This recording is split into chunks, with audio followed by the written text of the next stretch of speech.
Good morning and welcome into Card Central 365 on STL Sports Central. As always, all of the content here on STL Sports Central is presented by DraftKings. The crown is yours. And we love that Graybar is partnered up with us here on Card Central 365 as well. He is Brenden Schaeffer. I am Ethan Hannaford. Cardinals, listen, we know how ugly last night's game was. 9-1 final. The Cardinals drop game number 2 of the series, the rubber match today. They'll look to take the series against the Cubbies.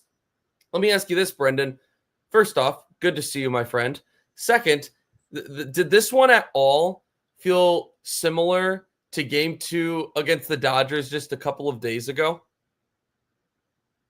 Yeah, I mean, you could make some comparisons to that, right? We talked a lot about Miles Mikolas just not really giving him a chance. And last night, what was it, 6-0 after 2 innings? Andre Pallante just didn't give the Cardinals a chance. And that was unfortunate because you had 40,000 at the ballpark.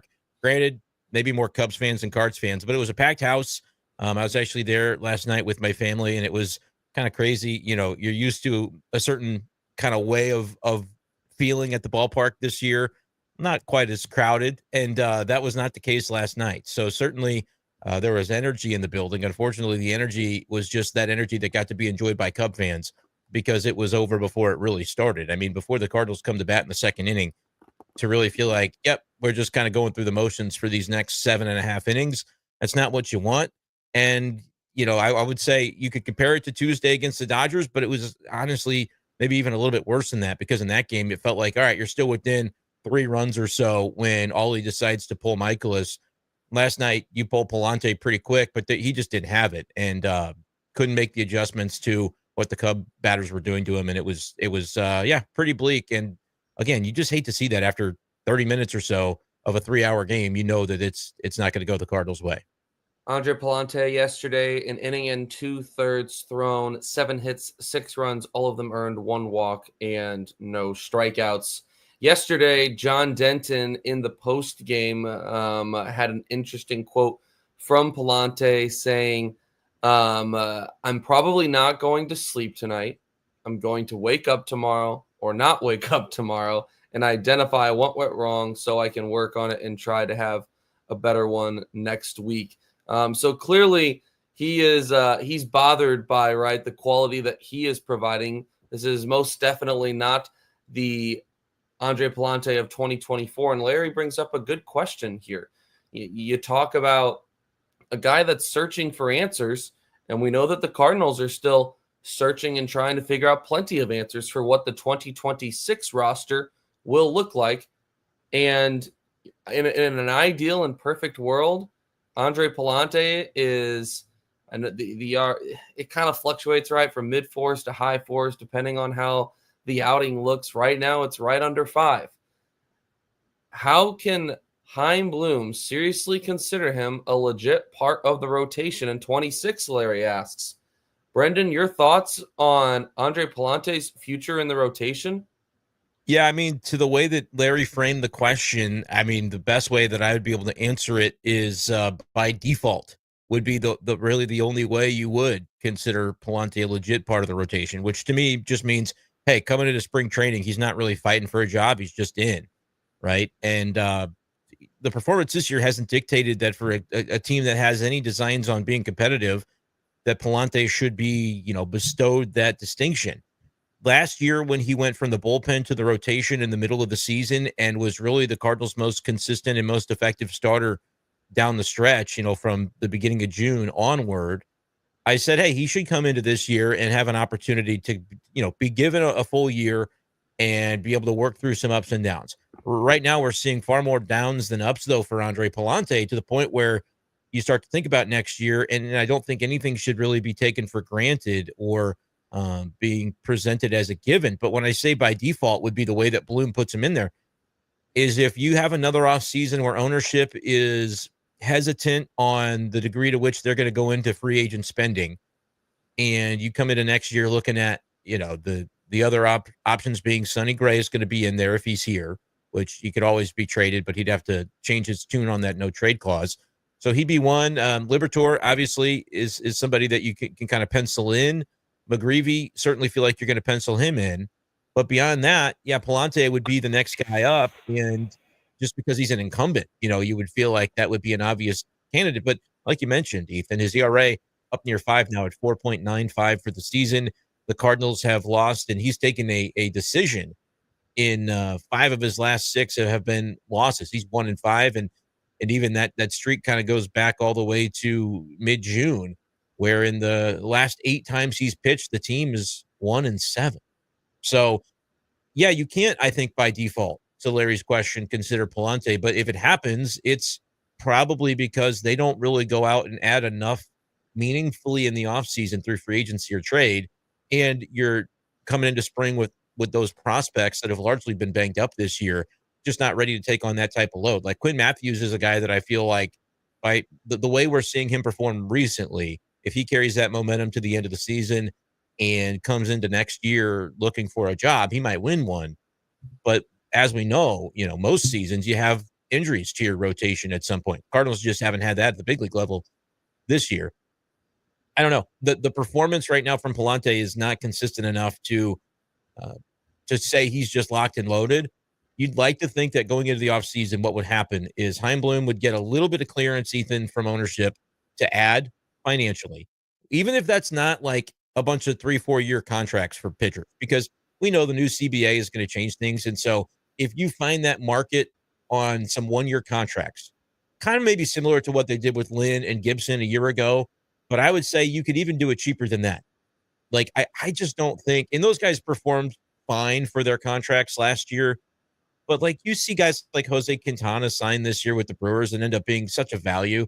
I'm not saying that every $1 million pitcher that you sign is going to be that, but sign 2 or even 3 of those guys to where you come into spring. And if Pallante doesn't look drastically different than what we're seeing from him this year, you can cast him aside. The other part of that is financially, I'll be curious what they do with Pallante because he's in the ARB process. They took him to ARB last year, but he ends up with a salary in like the $1.5 million range or whatever it was. Even without a good performance this year, Pallante would be due a raise in arbitration. Does it get to the point of non-tender, or would you say, whatever, we'll pay him the $2.5 million because we're going to need that type of depth? That's how I would approach it. I wouldn't be thinking non-tender, but it's Heim's world. We're not really going to know exactly what the team's going to do about him or a lot of these other situations until we get a little bit closer to those things happening. You look at Andre Pallante on the year as a whole, as you mentioned, the 4.95 ERA. He also just surpassed last year's total number of innings thrown. So now he is at a career high. And of course, doing it over a longer stretch in 2025 than he did in 2024, where the majority of his starts came in the latter half of the year. Partnered up with what his biggest issue has been. Last night, Brendan, we saw something from Andre Pallante that, in my opinion, as far as I remember, we hadn't seen yet this year. And that was him throwing the slider more than pretty much any pitch, a breaking ball, right? His secondary pitch more than any other pitch. And normally, right, when that is the case, Andre Pallante is on. The biggest issue for him has been not being able to locate that pitch for strikes. And I think it's been the biggest reason for his struggles in 2025. However, last night, it wasn't that he wasn't able to locate it for strikes. It's that everyone was hitting the tar out of it. And it continues to be his biggest issue is his inability to locate the off-speed pitch. Let me ask you this. You talked about it a little bit, but we know last year was very much so experimental with Andre Pallante. It was working, so they gave it a shot and they kept rolling with it. This year has also been, to a certain extent, also experimental because it hasn't been silky smooth at times. And Ollie has talked about how they were going to give him that opportunity, even though it was rough at times, because they're still trying to figure out what the future rotation looks like. Is what they do in 2026 with Pallante solely based around ownership's mindset, you're thinking? Is it solely based around their willingness to spend and their mindset for if they're going to be competitive in 2026? Or do you think that it could be something else attributed as well? Yeah, I think at this point, the finances come into it, not only with Pallante himself, because he'll make a couple $1 million, and is that the way they want to go about it? Or do they go out and try to get some pitchers for similar price points in sort of that bottom barrel level of free agency and try to get guys that they think can perform better than Pallante at that same price point. And then like what's their appetite going to be to adding a starter for $7 million on a 1-year deal or $9 million on a 1-year deal? Like that's a heck of a lot more than they did this past off season. They only signed Maton to like $2.5 million contract and did nothing else. So if it's the same thing over again, well, I don't know. I don't know how you can look the gift horse of Andre Pallante in the mouth and say, "Oh no, we don't want you. You're not good enough for us." Like if that's their attitude, then Pallante becomes a lot more integral to at least like the depth conversation. If they say no, we're going to be, we're going to be able to do some things with Michaelis coming off the books, and the Fetty money is off the books, and whatever else. So we'll be able to add, Ryan Helsley was making a decent salary this year. So like there's a realm in which you look at what's come off and we still maybe Arenado, like, maybe you're able to get rid of some of his money. Who knows? There's a world in which they add in free agency more than they did last offseason, but the 26 payroll is still lower or at the same level. And so like if that's the way that it pans out, then I think you can have some maneuverability with Pallante. But it shouldn't be, like against the law to send him down to AAA at some point too. It's just now he's this deep into the yard process. Are you really going to pay a guy to not pitch for you? That's where it gets a little bit dicey. And they've got a lot of guys on the 40-man that I think are maneuverable that could drop off if you are going to have a front office that is very aggressive in that portion of free agency where like you're talking about spots 27 through 40 on your 40-man roster. And there's a lot of guys they'll have to protect from Rule 5. But a lot of those, when you look at their names and their pedigrees, it's like AA starting pitchers, guys that you're excited about, but not for next year because it seems like they'll maybe need one more year. And so can you really afford to have a 40-man stocked with, 13 guys that may not contribute to you this year, whether due to injury like Tekoa Roby or due to, these guys in the AA rotation are just simply a little bit further away from being able to be used. Can they afford to protect all those guys from the Rule 5 and have them on the 40 if they don't plan to use them? Do they plan to protect them? Because if they don't, could another team say, well, Cardinals didn't think they're ready for the big show, but we'll take a flyer on them if we're picking them up for free in the Rule 5. If you anticipate that that's going to be the attitude of other teams, as the Cardinals, you may need to adjust. You may need to adapt and do things a little bit differently than you have in the past with that crop and say, you know what, this guy might be a AA starter this year, but he's coming into spring trying to win a job, because if he's going to be on our 40-man roster, we can't have guys, just sitting there for a year trying to develop in AAA. If you're on the 40-man, you have to be somebody that can come up and pitch for us or play for us within the next, 6 months. And so that'll be an interesting conversation. I think all of that could have an impact, though, on how they approach Pallante and how they approach the rotation in general for 2026. Pallante only recording 5 outs last night made a challenge most certainly for the bullpen. Gordon Graceffo, 2 1/3 innings, 4 hits, 2 earned runs, as well as a walk. Ryan Fernandez, 3 innings, 2 hits, and an earned run. Struck out 4, though, an encouraging sign for Fernandez. And then Roddery Munoz finishing up the game, throwing 2 innings, walking 1, and striking out 2. At this point, I mean, there's one of the reasons, right, that I brought up right at the beginning of the episode here, why it seemed so similar to me also, was because of how short the starting pitcher's outing was compared to the Dodgers game last week, excuse me. That being one of the big reasons it felt so similar. And Graceffo didn't get hit around to the level that Ryan Fernandez did in his last outing. Obviously, Fernandez looked a little bit better. But as we continue to see more from this Cardinals bullpen, overall last night, I thought that there was some more encouraging things that we saw from this young group.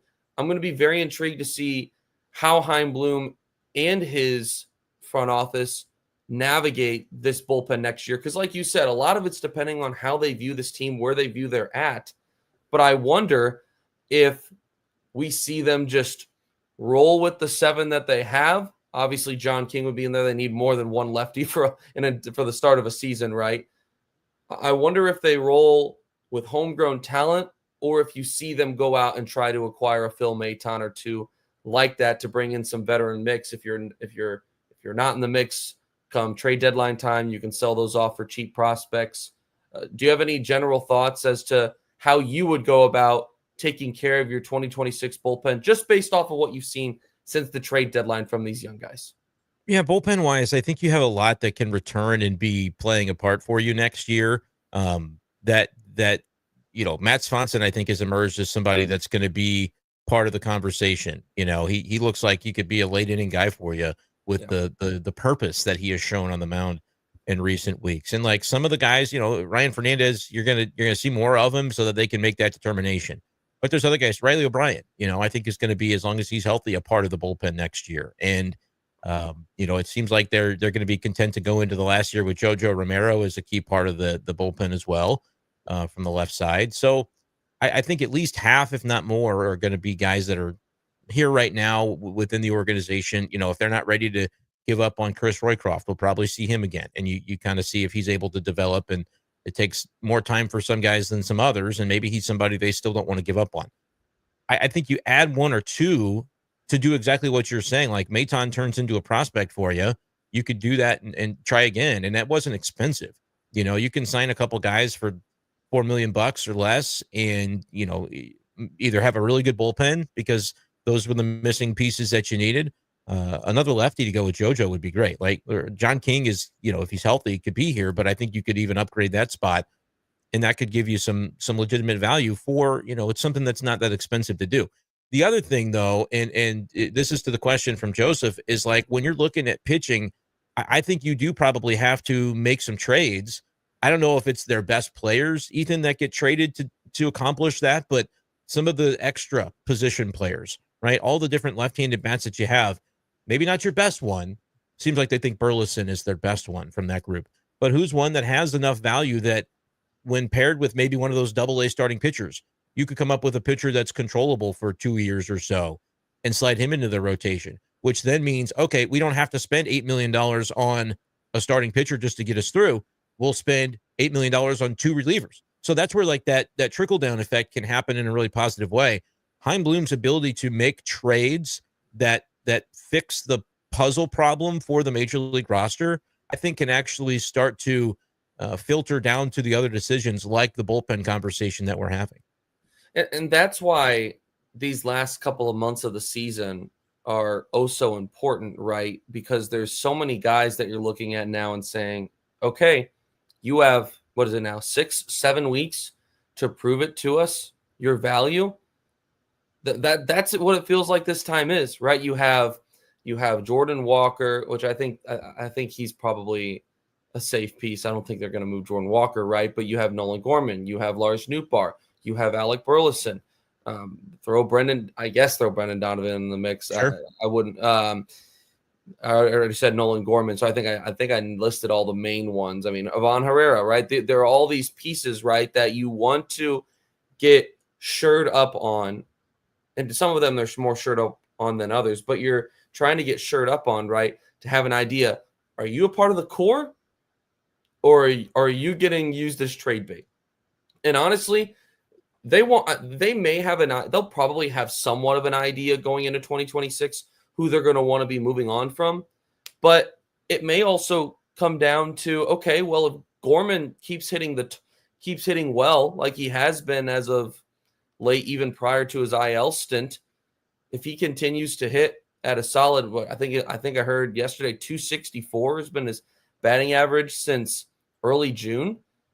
If he continues to hit at a decent rate, then maybe a Brendan Donovan has more value than Nolan Gorman still, and they're shopping him instead. I'm not saying I necessarily agree with with that, Sure. but here's what I will say. We know how important starting pitching is. And if the Cardinals are willing, out of those 6 guys or whatever, want to pick the best 4 to be a part of their core, best 3 to be a part of their core, and they want to move on from the bottom 2, the value may not be there. And maybe you're now looking at guys that are in Double-A right now that have some promise that they're bringing in, rather than guys that are either knocking at the door of the majors or are already in the majors with control. If you're all of a sudden willing to move Brendan Donovan, that's probably a different conversation, and you're getting more in return. So it's going to come down to how well this group as a whole does and how well they can advertise them two organizations. It's going to come down to that, as well as how badly, or I guess I should say, how close do they want the starting pitching to be to being able to contribute right now? Because if they want it to be right now, I know in Cardinals fans' minds, it can be really easy to say, well, we'll attach Gorman and Nootbaar, and that'll get us at least one really good young starting pitcher. Yeah. Maybe, but there's no guarantee. I think No, in our mind, I think it's probably most baseball fans, you just tend to overvalue your pieces to where, oh yeah, they're going to be right. able to get us this, no doubt. And that's not necessarily the case. I wonder what the true value of some of these guys will be. And I think fans, I hope that Heimblum is able to turn it into some promising pieces. I just wonder if we might end up having to give a little bit more than we're hoping for, because yes, Yeah. as the comment here from Sound of Silence says, solid starting pitching is hard to come by. It's very hard to come by. So what is Heimblum of that surplus? What is he willing to give away in order to get it? That's the question. And that's exactly that question there, or the comment from Sound of Silence.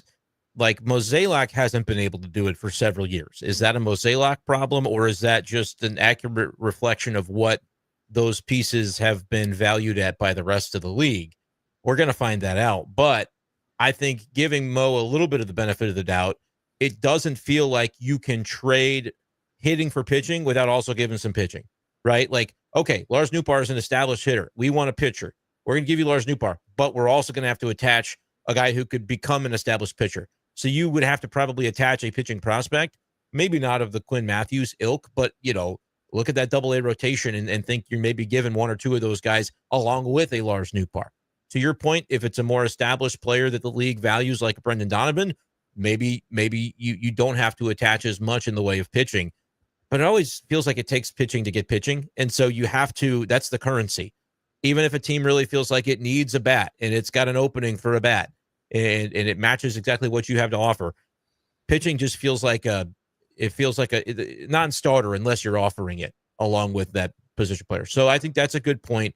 But I'm also at the point with this, Cardinals roster puzzle that hasn't fit together very well in recent years, where I would say, yeah, go ahead and do it. Like, be willing to trade prospects, even if it's pitching prospects, if it gets you something that's a little bit more of I say like a guarantee. Nobody's a guarantee, but if it's somebody that's got 3 years of team control and maybe he's been middling as a big league starter, but we've seen it, and he's at least can go out there and give you a chance as a, mid to back end of the rotation guy, there's value in that, which is why you can't look at Pallante and throw him out the door if you think he's got a chance to kind of get back to that place. But it's also why it's worth trying to upgrade into somebody that almost sees that number 5 spot as their floor. And as Adam mentions, dynamic enough to maybe turn into a number 3 or a number 2 for you. Those are the types of arms that I would be willing to trade significant capital to acquire.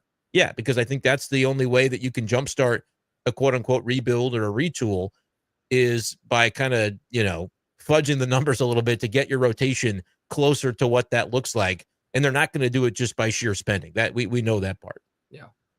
He's Brenden Schaeffer. I'm Ethan Hannaford. This is Cards Central 365, sponsored by Gray Bar, and all of our content here on STL Sports Central is presented by DraftKings. The crown is yours. There's nothing better than relaxing, chilling out, maxing, relaxing all cool on a hot summer day and watching some ball. And we know that the easiest way to get involved in the action is just to download that Pick 6 app from DraftKings. It's super simple. All you have to do is pick more or less on the stats for 2 or more of your favorite players, and just like that, you're in the mix for some big cash prizes. We love big cash prizes here at STL Sports Central, and Pick 6 is available right here in Missouri. So don't miss out on the fun. Don't settle for that smaller payout. Switch to Pick 6. And right now, for new customers, you can get $25 in bonus picks with your first $5 deposit. It's all right here with Pick 6 from DraftKings. The crown is yours. Gambling problem? Call 1-800-GAMBLER. Help is available for problem gambling. Call 888-789-7777 or visit ccpg.org in Connecticut. Must be 18 and over. Age and eligibility restrictions vary by jurisdiction. Pick 6 not available everywhere, including New York and Ontario. Void where prohibited. 1 per new customer. Bonus awarded as non-withdrawable Pick 6 credits that expire in 14 days. Limited time offer. See terms at pick6.draftkings.com/promos. He is Brenden Schaeffer. I am Ethan Hannaford, and this is Cards Central 365 on STL Sports Central. Cardinals and Cubs squaring off tonight in the rubber match. It is Sonny Gray versus Shota Imanaga, so that has potential to be exciting. But, Brendan, unfortunately, it is St. Louis. It is August. It is going to be hot, so we'll see which Sonny Gray that we get. But it is on Sunday Night Baseball tonight. What do they always say? What's the term they always use for Sunday Night? The game. John Rooney calls it the game of the world. The game of the world. That's what he calls it. I should have known that, having been around him for 2 whole years. Unfortunately, we didn't really get to hear that too many times because the Cardinals didn't play a lot of Sunday Night Baseball games the last couple of years. It's been a rough stretch. But Sonny Gray, 10-5, a 4.21 ERA. Shota Imanaga, 8-4 with a 3.12 ERA. You have an opportunity here, Brendan, for a second straight series to take a series against a team that both on paper and just overall has been straight up better than you.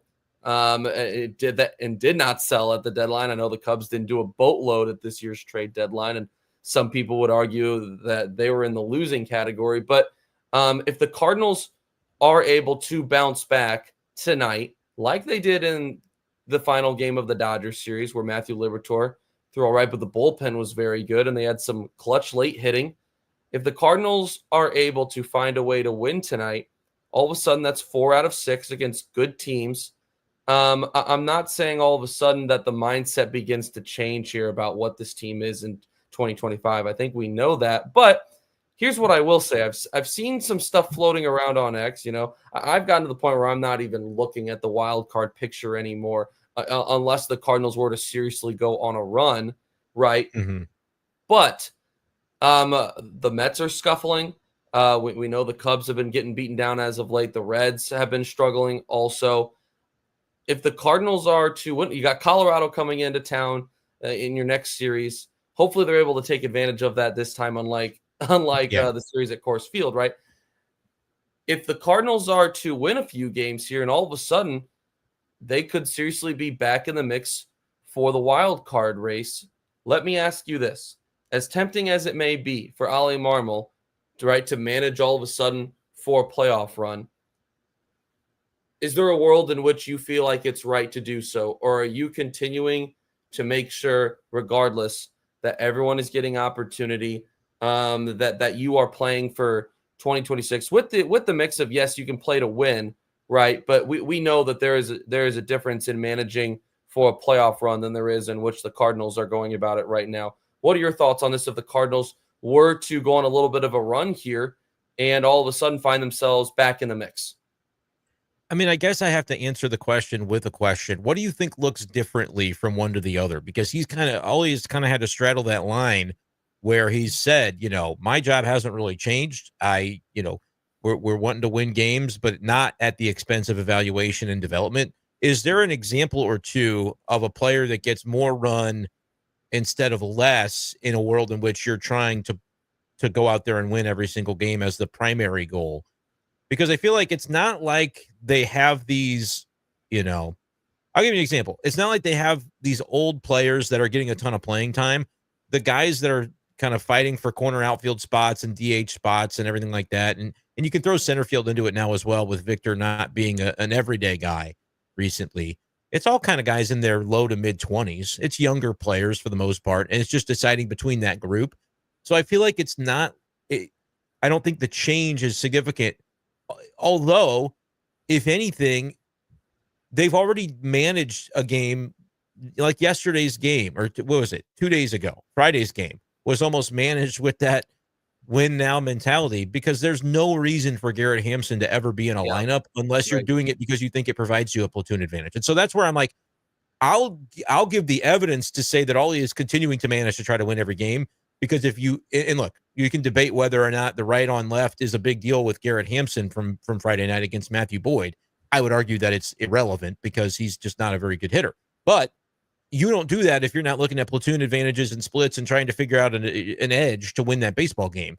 So I would say I like the question in theory. I don't know how applicable it is, because I really think that the Cardinals are still kind of managing in a way that's like, hey, let's try to gain an edge here this night. And we don't know who was unavailable, who needed a standard off day, who was banged up a little bit. Donovan ends up scratched yesterday. So sometimes that can explain why a Garrett Hampson on Friday night is even more of an obvious thing for the manager when you've got the platoon advantage and there's a couple of guys who are down that you don't know about.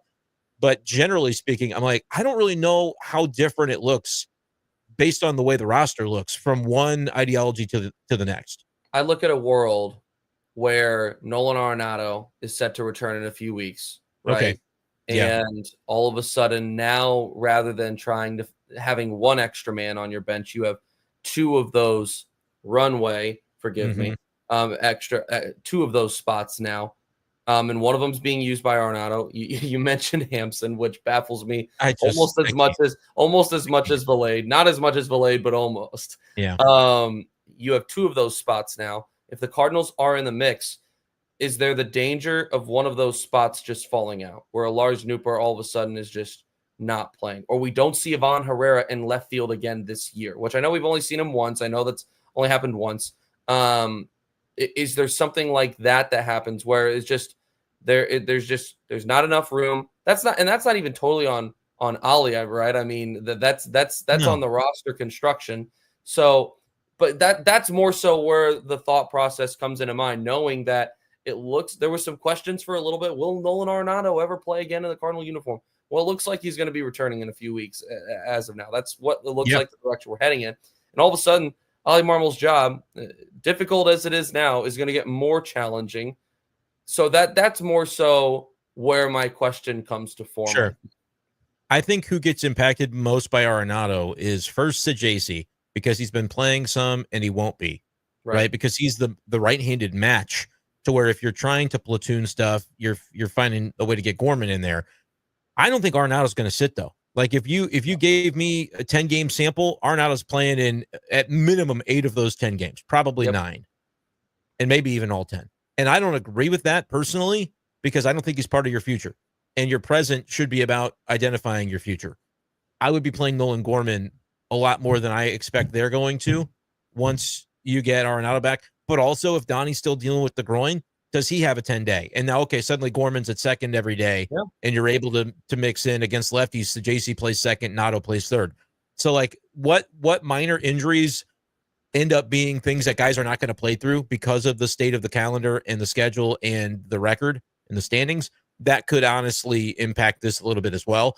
But I think Ollie's been pretty clear. Like, Burleson is a runway guy, and he's just one of your best hitters, so he plays. Right, he's in his mid-20s, young enough to where you want to develop him and evaluate him. But the evaluate part of that is gone. It's just we're going to keep developing him, and he's already the guy that hits as well as anybody on the team. That's Ollie Marmol's view, and I don't think it's far off. So he's just going to play. Where he plays on a daily basis, whatever, he's batting in your lineup. Ivan Herrera, same thing. Lars Nootbaar, I think, honestly, doesn't lose out on the runway stuff because he's playing more center field now, which is another way to get him in the lineup. And I think you do that a bunch down the stretch. Not because I'm trying to write off Victor Scott, but just because, like, I think you find a bunch. What's a bunch to you? Yeah. So, like, Nootbaar's going to play left field, let's say half the games, right? He's going to be or let's say he's a corner outfield spot 3 times out of 7, which is a little bit, 3 times a week, which is a little bit less than half, unless they have a day off. So it's like 3 out of 6, right? Because they usually have a day off here and there each week. Because you have to find a way to get Burley somewhere, which is right field. And if Burley's in right field, Jordan Walker's not playing. And so you have to be able to shift around. And so that gives Walker, still like 3 out of 6 or whatever. Herrera probably more DH, which is going to squeeze Gorman when Arenado gets back. Gorman is going to be impacted by that for sure. Which is weird because you posed the question of when do they get to a point where they look to win now versus develop and evaluate? And I'm saying they're going to they're going to do it anyway. They're going to play Arenado anyway, which doesn't match with evaluate and develop. And frankly, it may not match with win now unless the strengthening of his shoulder is such that he gets back to being himself at the plate, which then it'll help you. He's a great defender. He's run circles around Gorman as a third base defender. No doubt about that. Lars Nootbaar in center field is the kind of move that I look at and I say, oh, if they go on a little bit of a run here, that might be something they stop doing, though, because we know of his not being a fan, right, of playing Nootbaar in center field. It feels like that's only happening so that he can find time for these guys. So that's the exact kind of thing I could see not happening if they start winning more. Yeah, but for now, especially as Vic was kind of struggling at the plate, which I'm not advocating to sit Vic either, but sure. If you wanted me to define a bunch, if it's twice a week of Nootbaar in center, well, that gets him in at 5 out of 6, and then Vic only has to sit twice a week. He can play the other 4 out of 6, and that could, so like a bunch is like multiple times a week, where when I talked with Joe Roderick before the season, I was insistent to him. I'm like, Nootbaar's not going to play center field. Watch, it's not going to happen. And sure enough, for the whole time the Cardinals, really were in it, they didn't play him there. And now it's like, okay, by a means to, we can keep evaluating Nootbaar. We can evaluate his defense in center a little bit too. Other teams can evaluate that as well. Dodgers will throw anybody in center field. We've seen that. They just, they'll do some creative things. And so if you're talking about trade value for Nootbaar, and he had a nice catch last night in shallow center, tongue out and everything. If he's playing well in center, does that help his trade value? Like, there's a lot of benefits to putting him in there. And so a bunch, I think, is maybe 1.5 to 2 times a week, where Vic still predominantly should be your guy because you want to continue to pour into him, because I think next year he takes another step at the plate, a la Mason Wynn, where year to year you just get a little bit more comfortable, a little bit more ready for what the league is going to try to counterpunch you with. And so that's where I kind of look at this. Ivan Herrera's got to be in there. Burles has got to be in there. To find Nootbaar a way to be in there, it's maybe a couple times of center field each week, and that's assuming full health. You put one injury in here, and suddenly they can be even more aggressive. The name that gets lost in this is still Jordan Walker, and so I don't think there's an answer of evaluate versus win now. Like, win now, I think would be less Jordan Walker, because that's just kind of been the status quo coming in, knowing that Burley is more the win now right fielder. Herrera playing some could mean Gorman, who's maybe your best power potential, could DH if you move Herrera to left. But an outfield of Herrera, Nootbaar, Burley is not really going to help your pitching staff. So like there's a lot of different ways to look at, or even Walker in right field has made some defensive mistakes. Yeah. But Ollie's preference has clearly not necessarily been Jordan Walker. But now that Jordan Walker is performing, if we're going to go the evaluate route, I would play him as much as I can in right field. But we've talked ad nauseum, Ethan, about the squeeze that might make that difficult to do. But I don't think it's as simple as, okay, this is our path if we're evaluating and developing. This is our path if we're trying to win. There's some convergence there, and it's not always nice and neat in the way that, Ollie has to figure out that daily lineup. I like that you mentioned Brendan Donovan, the growing tightness, if that becomes something, and it brings up a good example of what this year has been offensively, right? And we talked about this at the beginning of the year a lot, Brendan, is that things tend to sort themselves out as far as the log jams go with injuries. And in large part, there has been at least one of those core guys that for the future that has been injured and has spent IL time, at least for a chunk of time this year. At first it was Herrera, and then it was Gorman, and then it was Walker, then it was Herrera again, and now Arenado, and then Gorman. So everyone is, and then Nootbaar. So it feels like it could have been a lot worse if the offensive side is staying healthy like the pitching side is, because then there's just way more logjam. Some of those injuries have opened up extended time for other players. Never a good thing when you have injuries, but has they've been able to take advantage of that at times as well. Christian, a quick question from Christian, him asking, what about this team makes me confident that they can go on the run? It's not that I'm saying they will go on a run. It's looking at how they played against the Dodgers, how they played in the first game against the Cubs. And if they are to respond today like they did against the Dodgers, my goodness, all of a sudden you've won 4 of 6, and now you play the Rockies at home. So looking at that and saying, okay, there's a world in which the St. Louis Cardinals could go and win 7 of 9. That's a realistic world still as of now, in my personal opinion. And then all of a sudden, who knows where that puts you in the mix for the wild card.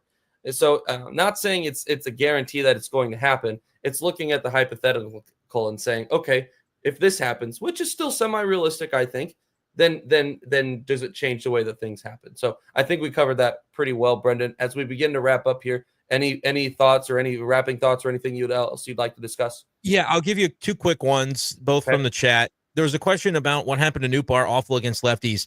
I think it was on with Brandon Kiley and Alex Ferrario on 101 this week, where they had an interview with Ollie Marmol, and he was kind of asked about, like, I think Burleson as the example of, like, well, he hasn't really been good against lefties. You know, why does he get to play so much against lefties? And always like, everybody that we're trying to find time for is a left-handed batter who, you know, may or may not struggle against lefties. So it's like, you can take your pick. You can isolate, well, what's going on with Newt? Can't hit lefties. Burley can't hit. It's kind of the same across the board, that they all have a very similar archetype, and that's why I would have advocated trade one of them. I don't know which one. Depends on what you're getting back. Depends on what you're giving up. That would have been my position in the end of July. Now I still think in November you still pursue that if it's something that can upgrade your rotation, even if you have to attach a pitching prospect to that guy. That would be my reasoning, because you have guys that are similar in the way that they have as a plate approach. But that's the answer, Joe. It's just, you know, these lefties are all kind of having various degrees of struggle against lefties, and the guy you would replace him with largely is a left-handed batter as well. And so that's where the Cardinals just have not been able to hit lefties this year. Arenado's struggles been a part of that. It's interesting. I'm looking through his year by year splits, and it is fascinating how much of a drop off it has been. In fact, last year he batted 274, which is very high, and 800 OPS against lefties, and limited plate experience because he had dealt with some injuries, as he has pretty consistently. Right, it was a little lower. 229, 635 OPS in 23, and well, it was good again in 2022. So that is pretty fascinating. The major drop off that we've seen from Brendan Donovan against left-handed pitching. Nootbaar, were you looking at Nootbaar or Donovan? Nootbaar. Okay, just clarifying. Yeah, and like there was times last year where Burley was getting credit for being this great hitter against left on left, and then you look at the numbers and they weren't. I would say the at-bats we've seen from Burley left on left this year have been much improved. Against Boyd on Friday night, he had a base hit that was kind of like shorten the swing, just get the bat head to the ball, and don't have to hit a home run. He's done a much better job approach-wise, in my opinion. Burleson has on that. Nootbaar, you know, I think has struggled generally. And so when you're struggling generally, you're going to struggle even probably more so in a pronounced way against the handedness that should have an advantage against you. The one other thing I wanted to wrap with here from Mason Windu, asking simply, you know, we're talking about Cardinals could go on this run 7 of 9. We don't necessarily expect it. We're not predicting it, but anything can happen. And if it happened, we wanted to evaluate what that would look like. But how do you think Gray matches up tonight against the Cubs? Because if they're going to start a run, might as well start here. And to the point that Ethan made is, if you can win 2 series in a row against playoff caliber teams, that would maybe bode well with the Rockies coming to town next. But if the game time temp is around 90 and you're 50% humidity, Cubs have a 768 OPS against righties, and specifically against Gray. I'm looking through. You've got Happ, Dansby, Tucker, and Justin Turner all above 1,000 OPS in their career against Sonny Gray. Crow Armstrong has really struggled and has struggled recently. So I feel like that might be, he might not even be in the lineup. He'll probably be in the lineup, but man, he's looked bad recently, has PCA. But like half this Cubs lineup can hit Sonny pretty hard, and maybe the conditions aren't going to be as favorable as we had hoped, because it's still a heat wave in St. Louis. It was brutal last night in the ballpark, especially if you were down in the lower bowl. Like, we kind of moved around a little bit. No breeze down there. It felt like you were just in a sauna. Move up to the upper deck, and it was like, okay, the breeze is coming through. It's a little bit more comfortable as a fan.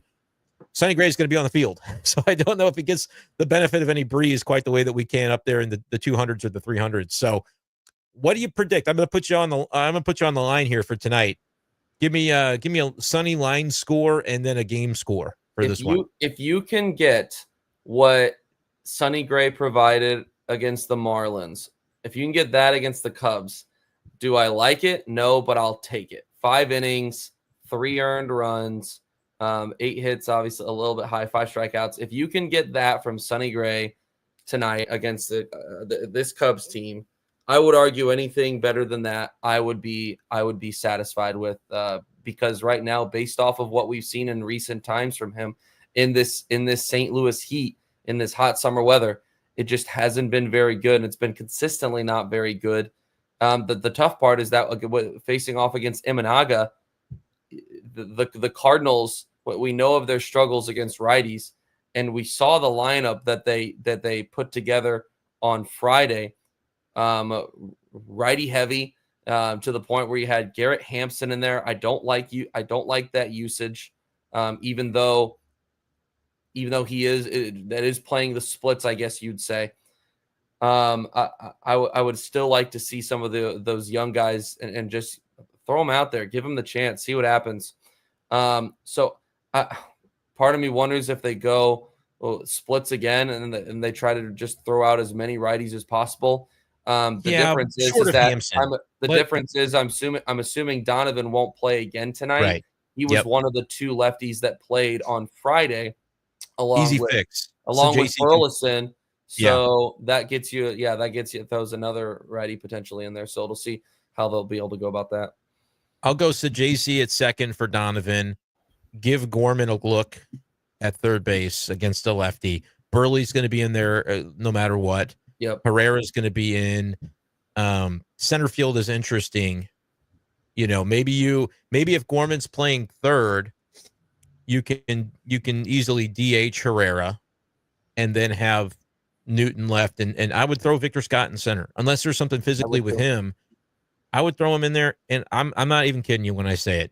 I'm ready to see him lead off. I know that there's no statistical background for that, but with Donovan's struggles, you're kind of trying to figure out. And look, Nootbaar was leading off last night. He struggled against lefties. I don't necessarily think that it makes sense to have him lead off left on left. Let Vic lead off and bun his way on, or try to get hit by a pitch and have it turn into a double because he can try to steal for you. Yeah, that's what I would do. I don't think we've seen any sign that they're going to do that imminently, but I would be ready to see something like that tonight. Cards and Cubs, Sunday night baseball, the game Who wins? In front of the world. I want your answer. Who wins? I want to be an optimist, and I want to say the Cardinals. If the Cardinals, I like the Cubs in this game because I don't feel great about Sonny Gray in this weather, especially with the history against him that some of these guys have. So I want to be realistic and say I think the Cubs are the favorite in this one. If the Cardinals are going to win this game, the offense is going to have to show at some point against Imanaga or the bullpen. And if the Cardinals are going to win, then the bullpen is going to have to be shut down following Sonny Gray's outing. You're going to get Swanson. You're going to get JoJo late. All those guys are going to be good to go. None of them threw yesterday. So you're going to have to get the best version of all those guys, and your offense is going to have to give you a chance against Imanaga, who's been really good. So if the Cardinals are to win, it would probably have to be something like 4-3. That's the score I'm seeing in my mind. But I mean, I want to be honest. All the pieces of the puzzle line up to the Cubs are the favorite in this game. Yep, I'll go ahead and do what you're unwilling to do and say 4-3 Cardinals. It'll be kind of like that. They managed to manufacture against Matt Boyd on Friday, and that's a guy they haven't been able to score on either. And so do a little bit against Imanaga, get him out after 6, tack 1 or 2 on against the bullpen. Sonny probably goes 5-3, and the bullpen has to be perfect. 4-3 Cardinals. They're going to win this one. There you go. I like hearing it. You're more optimistic than me. Did not expect that, but we will take it. He's Brenden Schaeffer. I'm Ethan Hannaford. This has been Card Central 365 on STL Sports Central. As always, we'll have the post game for you tonight, as we do for every single Cardinals game. So be sure, if you haven't already, hit the like and subscribe button, and then follow us on all of our social medias at STL Sports Central for the latest information on what's going on with the Cardinals, the Redbirds, and all of St. Louis sports. We appreciate you joining us for this one. And as mentioned, we will see you in the postgame.